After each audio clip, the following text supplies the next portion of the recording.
सोचता हूँ कि वो कितने मासूम थे, क्या से क्या हो गए देखते देखते। अजीज़ान गिरामी, अगर जो हज़रात मुझे शुरू से सुन रहे हैं वो ये जानते हैं कि यूट्यूब पर एक शख्सियत है, एक हस्ती हैं, अल्लामा सफदर अली के नाम से, जिनको मैं प्यार से और एहतराम से चाचू कहकर मुखातिब करता हूँ। वो चाचू हैं मेरे। कुछ अर्सा पहले इन्होंने एक वीडियो बनाई जिसमें इन्होंने हसन अल्लाह यारी साहब के ऊपर और हसन अल्लाह यारी साहब के शागिर्दों के ऊपर थोड़ी सी तनकीद की, बल्कि थोड़ी नहीं, काफ़ी ज़्यादा तनकीद की। तो उन दिनों में मैंने एक दो जवाबात चाचू की बारगाह में पेश किए थे, तो तब से ही ये मेरे चाचू बने और मैं इन्हें चाचू कहकर ही मुखातिब करता हूँ। मैं कल देख रहा था कि ये जो चाचू सफदर अली हैं, आजकल इनकी आईडी पर, जो जिस आईडी से इनका चैनल बना हुआ है, वहाँ पर अल्लामा सफदर अली लिखा हुआ है। तो एक ऐसा दौर था कि ये जो चाचू अल्लामा सफदर अली हैं, ये हाजी सफदर अली के नाम से आया करते थे, और उस वक्त ये खूब जो असूली भाई हैं या जो तकलीदी भाई हैं, उनके ऊपर बेशुमार दफ़ा तनकीद किया करते थे। मुकस्सर मुकस्सर मुकस्सर के अलावा इनको कोई और दूसरा लफ्ज़ नहीं मिलता था। ये तब की बात है, और तब मैं नहीं था जानता कि मेरे चाचू जो थे ये दूसरी तरफ थे, और अब जब ये इस तरफ आए हैं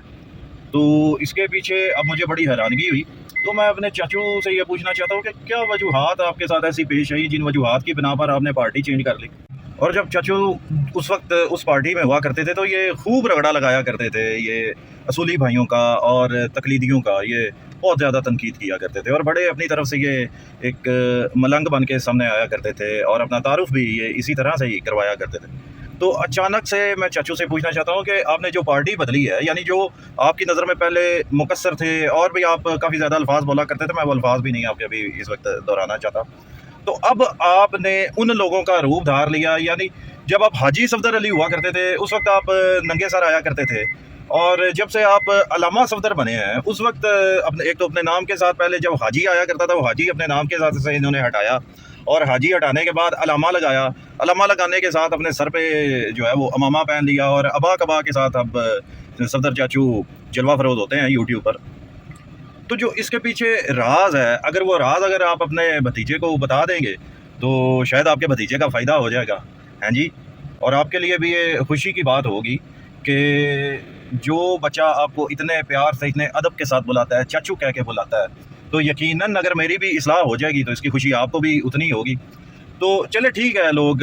पार्टी तब्दील करते रहते हैं, पार्टियां बदलते रहते हैं, कभी इस डगर तो कभी उस डगर, ये इस तरह की तब्दीलियां आती रहती हैं। तो अब जो फ़िलहाल आपके जो आजकल आप रूप धार कर आ रहे हैं, उसमें आप कभी हसन अल्लाह यारी साहब के ऊपर आप तनकीद करते हुए नज़र आ रहे होते हैं, और कभी किसी और के ऊपर तनकीद करते हुए, और इस वक्त जब से हाजी लफ्ज़ आपके नाम से हटा है और अलामा लगा है, तो उस वक्त से आप इसी तरह ही शो करवाते हैं कि जैसे कोई बहुत बड़ी अचीवमेंट आपने कर ली है, और उस अचीवमेंट के बाद आपके पास बेशुमार जो है वो इल्म आ गया है, और आप इस वक्त आलिम फाजल बन के सामने आए हैं, और आप लोगों से रिक्वेस्ट भी करते हैं कि जी मेरे के अपने सवालात भेजा करें और मैं उनके जवाबात आपको दिया करूँगा। तो सवालात चाचू के पास कुछ इस तरह से आते हैं। एक सवाल इनसे पूछा गया था, और वो सवाल ये था कि अगर दूध में अगर एक कतरा पेशाब का गिर जाए तो उस दूध को पीना जायज़ है या नाजायज़ है, क्या वो दूध पाक हो जाएगा कि क्या ना पाक हो जाएगा। इस तरह के सवाल आज चाचू से पूछे जाते हैं। ये पता नहीं, मेरा ख्याल है चाचू की जिस तरह की बनावट है, शायद उस बनावट को मद्देनजर रखते हुए ही लोग चाचू से इस तरह के सवाल पूछते हैं। तो मैं अपने चाचू से ये पूछना चाहता हूँ कि आप एक वो मेरे राज तो बता दें, ताकि हम भी आपकी तरह जो है वो जो सर पे अमामा पहना होता है और जो अबा कबा पहनी होती है, वो हम अगर पहन लें तो क्या हमारे पास भी उस लेवल का इल्म आ जाएगा जिस लेवल का इल्म चाचू सफदर के पास आया हुआ है। चाचू जी ये देखें, ये बात अच्छी नहीं होती कि मतलब आप खुद ही आलम फाजल बनते जाएं और आपका जो भतीजा है वो ठुड्डे धक्के खाता रहे। इस तरह फिर देख लें अल्लाह यारी साहब के जो बाकी स्टूडेंट्स हैं वो मुझे ताने मारा करेंगे कि आपके जो चाचू हैं उन्होंने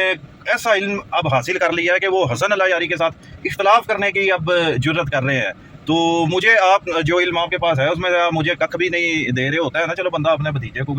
थोड़ा बहुत जो है वो इल्म दे दे, और फिर मैं भी आपकी तरह किबला हसन अल्लाह यारी साहब से इख्तलाफात करता हुआ नज़र आऊँ, हैं जी। क्योंकि आप लोग तो चाह रहे हैं ना कि जितने भी हसन अल्लाह यारी साहब के साथ लोग अटैच्ड हैं वो उनसे हट जाएं, तो उसके लिए आपको भी हमें इल्म सिखाना पड़ेगा। यानी जिस तरह हसन अल्लाह यारी साहब से हम इल्म ले रहे हैं, उनसे इल्म सीख रहे हैं, और जो भी अगर हमने उनसे सवाल करना हो हम उनसे सवालात कर सकते हैं। तो आप मेरे चाचू हो के आप अगर मैं आपको सलाम करूं तो आप वालेकुम अस्सलाम भी ना कहेंगे, तो फिर तो ये तो ज़्यादती होगी ना। यानी एक बंदे से आप हमें मुतनफ़र करवाना चाह रहे हैं और दूसरी तरफ आप हमें कुछ सिखाना भी नहीं चाह रहे, सिर्फ ये है कि उसको टाटा बाय बाय बोलो تو اس کو بول دیں کہ ٹاٹا بائے بائے اللہ یاری صاحب کو، لیکن اس کے لیے آپ کو وہ کام کرنا پڑے گا کہ جو اللہ یاری کر رہا ہے. کیا کر رہا ہے وہ؟ شیعوں کے جو عقائد و نظریات ہیں ان کو وہ مضبوط کر رہا ہے، اور شیعوں کو وہ ساری چیزیں سکھا رہا ہے جو باقی شیعہ علماء کو سکھانی چاہیے، لیکن وہ تو نہیں سکھا رہے. یعنی ظلم کی انتہا تو آپ لوگوں کی پارٹی میں اتنی ہے کہ آپ چاچو ہو کے اپنے بھتیجوں کو جب آپ کچھ نہیں سکھا رہے تو پھر ظاہری بات ہے ہم نے پھر کسی ایسے بندے کا دامن پکڑنا ہے جس سے ہمیں کچھ سیکھنے کو ملے، جس سے ہمیں کچھ کوئی تھوڑا بہت علم حاصل ہو. وہ آپ نے تو ہمیں دینا نہیں ہے جی. تو پھر دوسری طرف ہمیں یہ اندر کھاتے قائل کرنا ہوتا ہے کہ جی فلاں جو ہے وہ MI6 کا ایجنٹ ہے، فلاں اس کا ایجنٹ ہے، فلاں اس کا ایجنٹ ہے. سب سے پہلے چاچو مجھے آپ یہ بات بتائیں، جب آپ ان لوگوں کے اوپر تنقید کرتے تھے، یعنی اصولیوں کو آپ مقصر کے علاوہ کچھ کہتے نہیں تھے، اس وقت آپ ان کے ایجنٹ تھے، کیونکہ آپ لوگوں کا جو نظریہ ہے یا جو موقف ہے جو آپ ہمیشہ پیش کرتے رہتے ہیں وہ یہی ہے کہ جو بھی مجتہدین کے خلاف بات کرے گا یا مجتہدین کے ساتھ علمی اختلاف کرے گا، مخالفت یا گالی گلوچ یہ تو کسی کے ساتھ بھی نہیں کرنی چاہیے، لیکن آپ لوگوں کا موقف یہ ہے کہ جو بھی مجتہدین سے اختلاف بھی کرے گا وہ MI6 کا ایجنٹ ہوگا یا فلاں ایجنسی کا ایجنٹ ہوگا، اس کا ایجنٹ ہوگا، اس کا ایجنٹ ہوگا. تو آپ اپنے اس زمانہ جہالیت میں کون سی ایجنسی کے آپ ایجنٹ تھے؟ یا آپ SISI کے ایجنٹ تھے، CIA کے ایجنٹ تھے، MI6 کے ایجنٹ تھے؟ اس وقت آپ کون سے ایجنٹ ہوا کرتے تھے؟ جو اب آپ نے ایجنٹوں کے غلام ہونے سے جو آپ نے توبہ کی ہوئی ہے، بس اس توبہ کے پیچھے جو وجوہات ہیں وہ بتا دیں، اور اس کے بعد شاید ہمارا بھلا ہو جائے گا، جس طرح آپ آج کل سمجھ رہے ہیں. اور اتنے تھوڑے عرصے میں علم آپ کے پٹارے میں کس طرح آ گیا کہ آپ اللہ یاری سے اختلافات کرنے چل پڑے ہیں؟ تو چچو جی آپ سے دستبستہ گزارش ہے کہ اگر آپ نے کسی سے اختلاف کرنا ہو، مثال کے طور پر جو اللہ یاری صاحب ہے، اگر آپ نے ان سے اختلاف کرنا ہے تو ایک اچھے طریقے میں آپ علمی اختلافات کیا کریں. اندر کا جو شاید حسد ہے یا جو جیلسی ہے اس کو ابھار کے باہر نہ لایا کریں. یقین کریں باقی جتنے بھی اللہ یاری صاحب کے اسٹوڈنٹس ہیں وہ مجھے تانے میں ماریں گے، ٹھیک ہے؟ تو آپ کو اچھا تو نہیں لگے گا نا کہ میں آپ کو اتنے پیار سے بلاتا ہوں، آپ کو اتنا عزت و احترام دیتا ہوں، آپ کو میں نے اپنا چاچو بنایا ہوا ہے، تو کیا آپ کو اچھا لگے گا کہ اللہ یاری صاحب کے باقی جو اسٹوڈنٹس ہیں وہ آپ کے اس بھتیجے کو تانے میں مارتے پھرے؟ یقین کریں جب وہ تانے میں مارتے ہیں میرا دل دکھتا ہے، ٹھیک ہے جی. اور سب سے زیادہ دکھ اس وجہ سے ہے کہ دل اور کسی سے نہیں دکھ رہا، میں نے جس کو اپنا چاچو بنایا ہوا ہے، چاچو صفدر، ان کی وجہ سے میرا دل دکھ رہا ہے. اگر کوئی اور بندہ ہوتا، کوئی شریک ہوتا تو پھر تو چلو میں نے کہنا تھا کہ بھائی وہ شریک ہے میرا، وہ اپنا شریکہ کوٹ پیٹ رہا ہے تو بس ٹھیک ہے چلتا رہنے دو. لیکن جب کوئی اپنا بندہ، جب کوئی چاچو کی وجہ سے تانے میں مارے نا تو اس کا بڑا جو ہے وہ دکھ پہنچتا ہے. اور ویسے بھی عام طور پہ اگر دیکھا جائے نا تو لوگوں کے بھتیجے ایسے ہوتے ہیں جس کی وجہ سے ان کے چاچو جو ہوتے ہیں وہ شرمندہ ہو جاتے ہیں، یعنی وہ شرارتیں کرتے ہیں، کبھی ادھر پنگا تو کبھی ادھر پنگا. میں ایک ایسا واحد بھتیجا ہوں جو اپنے چاچو کی حرکتوں کی وجہ سے شرمندہ ہے. چاچو جی شرمندہ نہ کروائیں. اور میں پھر یہ آخر میں عرض کر رہا ہوں کہ حاجی صفدر علی سے علامہ صفدر علی تک کا جو آپ کا سفر ہے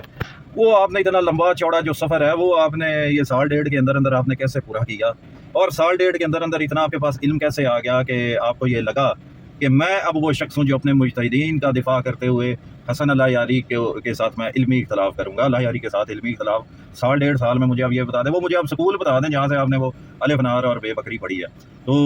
اب میں اجازت چاہوں گا، لیکن اس ریکویسٹ کے ساتھ کہ مجھے اللہ یاری صاحب کے شاگردوں کے سامنے شرمندہ نہ کروایا کریں، آپ کی بڑی مہربانی ہوگی. اور یہ مجھے رات بتا دیں حاجی صفدر علی سے علامہ صفدر علی کا جو سفر ہے وہ کس طرح آپ نے طے کیا، تاکہ میں اون عباس بھٹی سے علامہ مولانا اون عباس بھٹی کا جو سفر ہے وہ بھی آپ کی طرف تھوڑے سے تھوڑے ٹائم میں طے کر سکوں.